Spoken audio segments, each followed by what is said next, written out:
1절로 9절 말씀 봅니다. 마태복음 5장 1절로 9절 말씀.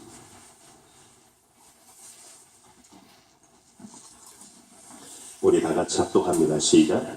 예수께서 무리를 보시고 산에 올라가 앉으시니 제자들이 나온지라 입을 열어 가르쳐 이르시되 심령이 가난한 자는 복이 있나니 천국이 그들의 것이며 애통하는 자는 복이 있나니 그들이 위로를 받을 것이며 온유한 자는 복이 있나니 그들이 땅을 기업으로 받을 것이며 의에 줄이고 목마른 자는 복이 있나니 그들이 배부를 것이며 긍휼히 여기는 자는 복이 있나니 그들이 긍휼히 여김을 받을 것이며 마음이 청결한 자는 복이 있나니 그들이 하나님을 볼 것이며 화평케 하는 자는 복이 있나니 그들이 하나님의 아들이라 일컬음을 받을 것이며. 아멘. 오늘 산상수 9절 말씀, 화평케 하는 자는 복이 있나니 그들이 하나님의 아들이라 일컬음을 받을 것이며. 이 말씀을 직역을 하게 되면 어떤 말씀이냐? 복 있는 자여 너희는 화평하는 자다. 너희가 바로 하나님의 아들이라 일컬음을 받는 자다 말씀하고 있습니다. 그러므로 우리가 화평케 한다라고 하는 것은 내가 다른 사람들에게 어떻게 해요? 이웃과 가정에 의해서 피스메이커가 되어져서 화평을 전하는 사람, 그것을 전하려고 애쓰는 사람. 물론 그렇게 하는 게 당연한 일이에요. 예수 믿는 사람들은. 그러나 그게 완전한 의미가 아니라는 겁니다. 성경에서 말하는 진정한 평강, 화평 이런 것은 내 힘과 내 능력으로 나오는 것이 아니라 오늘 본문에 있는 말씀 의에 줄이고 목마른 것, 심령이 간단한 이 모든 것은 내가 하는 게 아니에요. 하나님이 도구로 사용되어져서 하나님이 지배되어진 삶 가운데 자동적으로 나오는 것입니다. 그러므로 이 팔복이라고 하는 것은 바로 예수 밖에 있는 사람이 주어지는 게 아니고 반드시 예수 안에 있으면 자동으로 나오게 되어 있는 것이 바로 팔복이다라고 하는 거예요. 이미 너는 복 있는 사람이다. 복 있는 사람은 이런 삶을 살아가는 것이야 라고 지금 말씀하고 계시는 것이에요. 그러므로 우리가 성령을 받는 성도라면 특별히 반응해서 나오는 것이 팔복이라고 하는 것입니다. 그래서 성경을 보면 화평이라고 하는 것, 평강이라고 하는 것을 뜻을 가지고 있는데 바로 그것이 바로 뭡니까? 예수가 바로 평강의 왕이라고 이야기합니다. 평강의 왕이 오셨도다 이렇게 성경은 기록하고 있어요. 그러므로 이 평강, 화평의 왕 그 자체가 누구냐? 바로 예수 그리스도라고 하는 겁니다. 그래서 그 왕, 평강의 왕, 화평의 왕이 그걸 주지 않으면 우리는 안 되는 거예요. 평강의 왕, 화평의 왕, 그거는 바로 주인은 누구냐? 평강의 화평의 주인은 누구예요? 바로 예수 그리스도라고 하는 겁니다. 주인이 그걸 줘야만이 그걸 받아 먹을 수가 있는 거예요.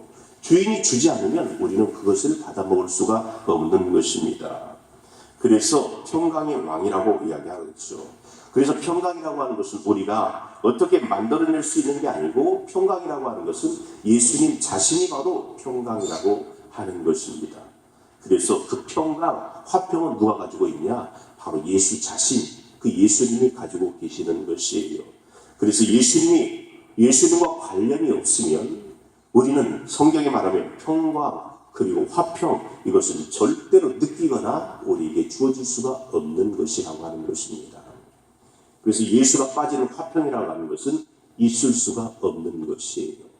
사랑하라, 사랑하라. 그 사랑도 예수에 함께하지 않는 그 사랑보다 헛된 것입니다. 우리가 여러 가지 열심과 은사가 많이 주어졌지만 그 안에 사랑이 없으면 우리는 괭과리가 되어지고 헛된 것이다라고 이야기하고 있고 지난 새벽에도 말씀을 드렸어요. 히브리서 기자는 믿음이 없이 하는 것은 다 죄다라고 말씀하고 있는 것입니다. 그러므로 예수와 함께하고 믿음으로 하는 것이 의롭게 되어지게 되는 것이에요. 그래서 이 세상에 평강을 주러 오신 하늘의 왕 예수 그리스도가 바로 화평이라고 하는 분입니다. 그렇다면 누구와 누구를 화평하게 하는 거죠? 우리가 잘 알고 있듯이 하나님과 하나님의 백성 사이를 화평케 하시는 분이 바로 누구냐? 예수 그리스도라고 하는 것입니다. 그래서 1차적으로 내 자신이 하나님과 화평을 이루어주고 자연스럽게 나 아닌 다른 사람들에게 그것이 흘러내려가 하나님의 도구가 되어져서 화평케 하는 사람이 되는 거죠. 골로새 1장 20절 말씀에 보면 그의 십자가의 피로 화평을 이루사 만물 곧 땅에 있는 것들이나 하늘에 있는 것들을 그로 말미암아 자기와 화목하게 되기를 기뻐하심이라 그랬습니다. 하나님과 화목되기를 기뻐하시는 분이 바로 주님이에요. 그래서 예수님을 보내서 십자가의 죽으심으로 말미암아 온 인류에게 하나님과 화목하도록 만드셨고 하나님 백성 사이에 평화를 누리도록 우리 예수님께서 십자가에 피 흘리셨다라고 하는 사실입니다. 그러므로 오늘 본문에서 이야기하는 것은 화평케 하는 자는 예수 그리스도의 피로 말미암아 화평케 되어지는 것이다 라고 말씀하고 있는 거죠. 그러므로 화평케 하는 자는 십자가를 지고 죽으신 예수 그리스도를 믿는 하나님의 백성들의 전체의 삶을 이야기하고 있는 것이에요. 예수 믿는 삶의 모든 것, 그러니까 화평케 하는 것은 남들을 평화롭게 만들어주는 그 정도의 이야기가 아니라 세상 속에서 유일하게 화평한 자로 오신 그 예수, 그 십자가에 피 흘리신 그 사건, 그 죽으신 그 화평케 하신 것처럼 우리도 십자가를 지고 나를 부인하고 나를 어떻게 합니까? 예수가 나를 완전히 잠적해 내어줘요. 어제 우리 양육하다 보니까 목사님 너무너무 힘들어요. 가만히 보면 시간도 내야 되고요. 내 것을 다 포기해야 되잖아요. 그러니까 힘들어요. 그렇죠. 당연히 힘들죠. 그래서 목사님 가만히 있으면 그렇게 되겠죠? 아니죠, 여러분. 가만히 있으면 그렇게 될 수가 없어요. 성령께서 나를 날마다 부인해줘야 되고 내가 결단하며 내게 작은 요소의 결단이 있어야 되는 것입니다. 그래서 우리의 요구가 필요한 죠. 거기에서 하나님의 은혜로 주어졌지만 내가 거기에 결단하고 그리고 결단하는 의지가 거기에 포함되어야만이 폭발적으로 나오게 되어 있죠. 그걸 뭐냐? 가치관의 변화. 가치관의 변화는 누구든지 나를 따르는 자기를 부인하고 자기 십자가를 지는 것, 요게 내가 나를 부인하는 겁니다. 요게 바로 뭡니까? 십자가를 두고 내 욕심과 내 자아가 죽어짐으로 말미암아 하나님과 내 자신이 화평케 되어지는 것이죠. 내가 살아있고서는 절대로 화평케 될 수가 없어요. 따라서 나의 삶과 내 입에서 나오는 화평에 대한 메시지로 말미암아 다른 사람들에게 화평을 점점 퍼져나가는 것. 따라서 화평케 하는 자는 1차적으로 예수 그리스도의 십자가의 피, 그리고 또한 하나님과 하나님 백성 사이의 죄로 인해서 영원히 죽을 수밖에 없는 불화를 완전히 없애버리는 그 평화가 바로 화평케 하는 것입니다. 어울려 예수 그리스도의 피, 예수 그리스도의 공로만 믿고 의지하여 내 힘으로는 어떤 화평도 만들어낼 수 없다라고 하는 것을 인정하는 것. 그래서 오직 누구만 바라봐요? 예수만 바라보게 되는 거죠. 내 의로는 전혀 정말로 매일만 나올 수밖에 없는 게 뭡니까? 죄밖에 나올 수 없는 거죠. 그래서 누가 우리 새벽에 늘 고백했잖아요. 우리는 죄를 만들어내는 공장이라고 그랬어요. 하나님과 연관이 없이 잠깐 딴짓하면 우리는 날마다 죄를 만들어내요. 남을 평가하고 하고 막 이럽니다. 말씀을 그렇게 전했는데 똑같은 말씀을 전했는데 왜 이렇게 못 알아듣지 하면서 속으로 막 이렇게 혼자서도 저도 마찬가지예요. 수만 번 죄를 짓게 되죠.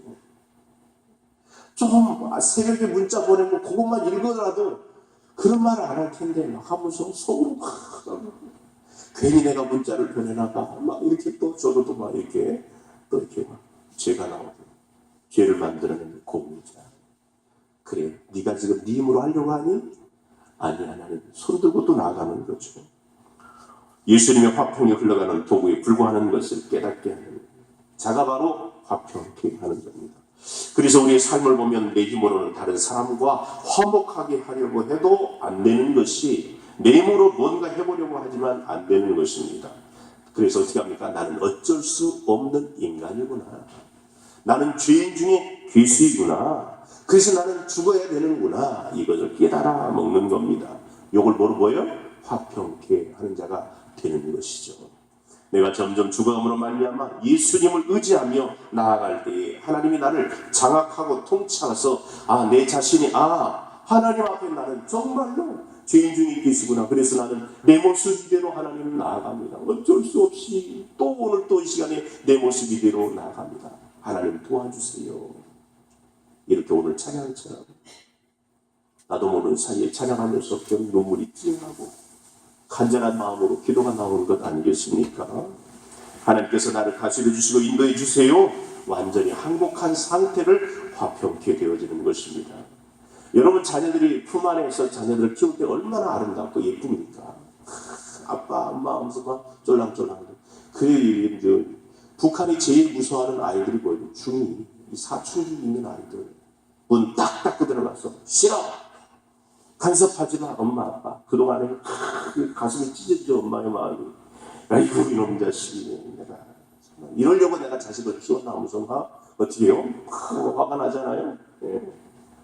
이런 것이 다 부모의 심정입니다. 이것이 하나님과 우리의 백성과의 사이의 관계입니다. 그래서 어떻게 하면 우리들도 날마다 문을 잠궈놓고 하나님 그만 좀 간섭하세요. 그만 좀 잔소리 좀 하세요. 하나님 계시는 내가 너무너무 내 마음대로 못하잖아요. 그래서 어떻게 합니까? 내 삶 속에서 문을 꽉 닫고 내 마음대로 하려고 해요. 내 방문을 걸어 잠그고 내 방법대로 하려고 합니다. 이것을 다른 말로 죄요 타락이라고 하는 것이죠. 하나님 없이도 나도 살 수 있어. 이게 타락이죠. 그런데 우리는 그걸 마치 나도 내 힘으로 살 수 있어 독립하려고 해요. 하나님 없이도 나도 살 수 있습니다 라고 하면서 독립하려고 합니다. 마치 그것이 성숙인양 발전한 것처럼 머리는 비상에서 발전하고 들은 것은 있어서 하나님 없이도 내가 살아갈 것 같아요. 이걸 바로 뭡니까? 우리 착각하고 있는 거죠. 나는 이 정도면 됐어 라고 하면서 간섭받기 싫어하는 겁니다. 우리는 언제나 하나님 앞에 하나님 도와주세요, 살려주세요, 불쌍히 여겨주세요 하면서 하나님의 궁유를 알아먹어야 되는데 아버지가 한번 내가 뭔가 좀 해보겠습니다 라고 어떻게 합니까? 자기 의가 발동되어지는 겁니다. 우리가 물론 신앙생활하면 때로는 내 삶 속에서 성숙이 되어지고 나도 모르는 사이에 하나님의 의가 나타나서 나도 좀 괜찮은 사람이네 이렇게 또 생각할 수가 있어요. 그러나 그 안에 순종하며 일하는 것은 내가 하는 게 아니고 나를 성숙케 하시는 분은 누구예요? 하나님이 하시는 것이. 어제 양육하면서 우리가 배운 것처럼 이런 말씀하는 거죠. 하나님 앞에 순종하면 하나님이 만들어 쓰시는 것이. 할렐루야. 우리는 하나님의 도구하게 좀 맡길 것뿐이지 내 의고 내가 하는 것이 아니라고 하는 것입니다. 그것의 진짜 행복이라는 것이 뭡니까? 내가 하나님 앞에 모든 것들을 전폭으로 맡길 때에 행복이 오는 것입니다. 그래서 우리는 그렇게 손해보고 희생하면서 결국 십자가를 지키기까지 순종하며 하나님의 뜻을 이루어지는 예수님을 우리는 봐야 되는 것입니다. 예수님이 십자가에 죽기까지 순종함으로 말미암아 얼마나 하나님 앞에 그냥 죽은 자가 되어져서 화평케 되었습니까? 저와 여러분도 십자가를 이 세상에서 지게 되어지는 것이에요. 그래서 생명의 길은 좁은 길로 가는 것이고 십자가를 지고 가는 것이. 아무나 나를 따르는 자기를 부인하고 십자가를 지고 주님을 따르는 것. 그때 어떻게 합니까? 하나님의 나라가 임하는 것이고 그때 우리는 우리 슬로건 우리 현수막에 붙여진 것처럼 예수님과 같은 말, 같은 마음, 같은 뜻, 같은 열매를 맺게 되어지는 것입니다. 그 말은 뭡니까? 절대로 내 뜻대로는 못 살게 되어 있어. 그러니까 나만 믿고 따라와라는 말씀이에요. 여러분, 우리의 삶에 정말 일어나지 않아도 될 것들이 자꾸 일어납니다. 문제들이 일어나요. 자신의 문제, 자녀의 문제, 가정의 문제, 사업의 문제, 직장의 문제, 여러 가지 인간의 문제, 건강의 문제, 먹고 사는 문제들이 막 수없이 자꾸 일어납니다. 내가 이 문제가 안 일어났으면 좋겠는데도 불구하고 이 문제들이 계속적으로 일어납니다. 그런데 결국 지나고 나면 이것이 내게 유익이었다라는 걸 깨닫게 됩니다. 이 인생의 어두운 터널이 언제 끝날까? 그러면서 어떻게 합니까? 언제 어둠이 걷지나? 그리고서 힘들고 어렵게 날마다 하나님 앞에 기도하지만 그것이 다 뒤돌아가서 이것이 완성되어지고 뒤돌아보면 이것이 다 내게 유익이었다라는 것을 깨닫게 되어집니다. 이미 내 십자가 안에서 하나님의 은혜에서 내 존재의 가치가 자아가 없어지고 어떻게 합니까? 하나님을 의지하고 기도하게 되는 거죠. 그래서 그것을 알아가는 성도의 삶. 내 마음대로 내 때로 하는 것이 아니구나. 오직 하나님께서 나와 함께 해주셔야만 살아가는 존재구나. 이것을 알아먹는 것. 그래서 하나님과 나 사이가 점점점 가까워지고 내가 비워지고 내가 죽어지고 하나님이 내 마음속에 세워지는 그 삶. 그 삶이 바로 화평케 하는 삶입니다. 그래서 어떻게 합니까? 죽음의 과정을 거쳐서 성도의 삶이 되어져 가는 것을 화평케 하는 삶이라고 말씀하고 있는 것이에요. 그래서 하나님과 나와 이런 관계, 내 존재, 내 자아가 죽음으로 화평이 이루어짐으로 말미암아 상대방과 이웃들에게도 그 화평이 전달되어지는 삶, 이것을 화평케 하는 사람입니다. 할렐루야. 절대로 내가 살아있어서는 다른 사람을 볼 수가 없어요. 내가 죽어지고 화평이 되게 이루어진 다음에 옆에 있는 사람도 화평을 바라보고 그것을 흘려보내는 것을 화평케 하는 삶이라고 하는 것입니다. 그러한 화목의 현실, 이런 화목의 실체가 바로 하나님이라고 하는 거죠. 그래서 화목의 현실을 몸으로 입으로 전하는 것, 그러므로 말미암아 사람들이 하나님과 또 다른 사람들이 화평케 되어지는 거죠.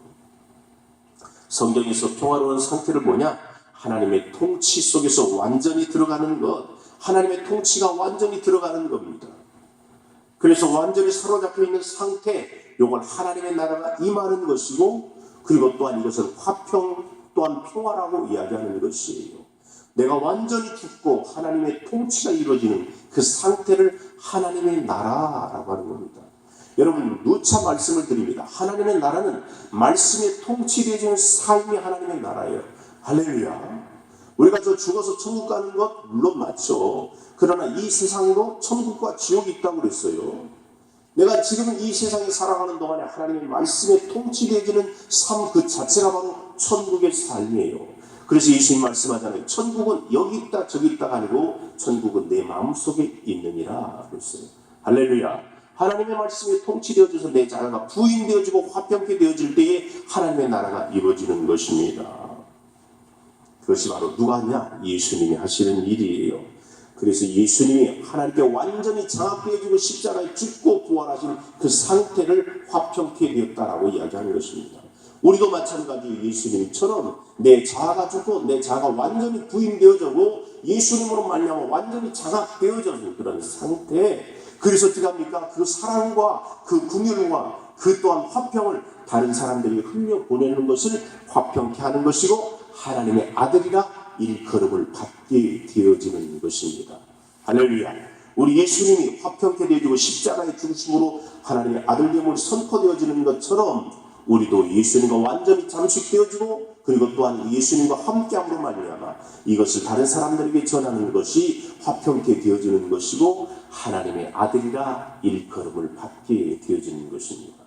그러므로 우리가 예수를 믿고 예수와 함께 동행하는 그 삶 자체가 바로 화평케 하는 것이고 하나님의 아들이라 일컬음을 받게 되어지는 은혜가 저와 여러분의 있기를 주님의 이름으로 축복합니다. 좋으신 아버지 하나님,